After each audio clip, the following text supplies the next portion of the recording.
Now, for over a decade, design and code lived in two separate worlds. Designers built the mock-up, engineers rebuilt it in code, and then both sides spent days arguing over spacing, animation, and whether the shipped thing even looked like the approved design. Now, every product team knows that, well, circle, that loop. Today, at Config 2026 in San Francisco, Figma tried to delete it. But before I want to go ahead and tell you about Figma's latest journey, here is something which I have as a request for you. So if you really thoroughly enjoy stories like this of reinvention, of things which are disruptions as far as new models are concerned, as far as AI and tech is concerned, please like, share and subscribe.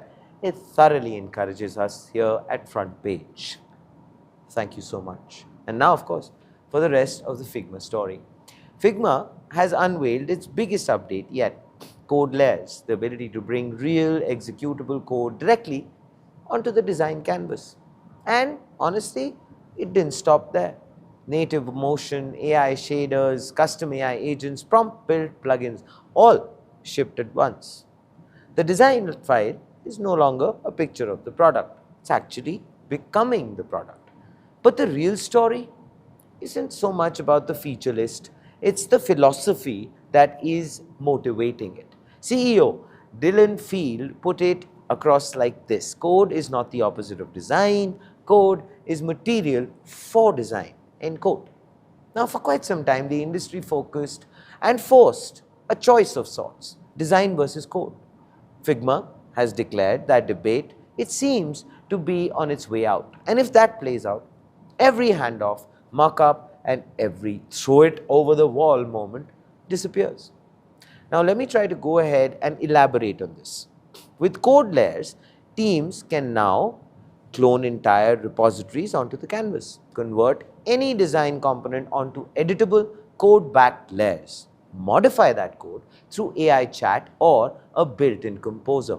It's actually backed by real React code. It supports NPM packages, motion libraries, even 3D frameworks. The handoff Figma once actually documented is now the thing it actually wants to remove altogether. Then, of course, let me try to bring your attention to Figma Motion. Until now, designers had to build animations in, well, other software, then convert them into code Figma could understand. You know what? Not anymore. Now, animation transitions and 3D transforms live natively on the canvas. Animate a component once, and that motion travels across every screen, file, collaborator, and in dev mode, this is what it does. The full timeline is readable, exportable as CSS, JSON, or React. Now, here's where it actually starts to get very interesting. Figma added AI-generated shaders, describe an effect, or for that matter, drop in a reference image, and the Figma agents actually starts to build it. Dither, pixelate, blur, frosted glass, effects that weren't even possible in Figma before. And because they're built by the agent, they come parameterized with control, ready to convert to code. But the bigger play is actually the design agent itself. Figma is turning one-off prompts into reusable systems. Agent skills let teams package workflows into repeatable commands. Connectors plug into Notion, Slack, GitHub, Excel, and more. Attachments feed the agent briefs, research, and context. Agent chats are now visible to teammates by default. The price isn't about one clever prompt. It's actually a workflow your entire team can run against next week. And now here's the part which, well, maybe begs a question. Announcing tools at a conference is fairly easy. Making them survive the real world is quite challenging.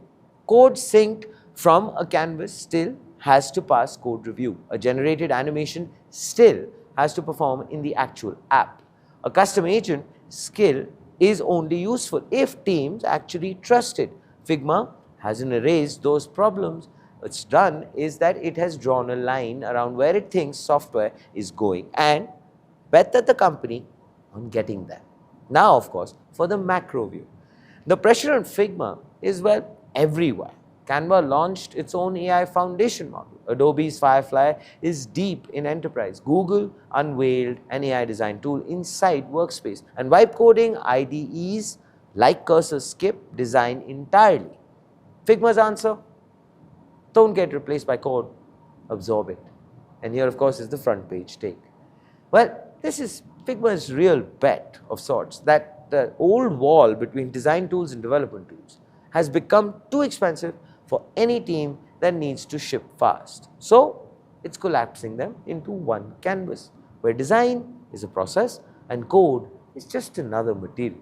Now, the question is that I'd like to ask you, will teams actually treat the canvas as where software gets built, or will design and engineering stay two separate worlds with a handoff in between somewhere there?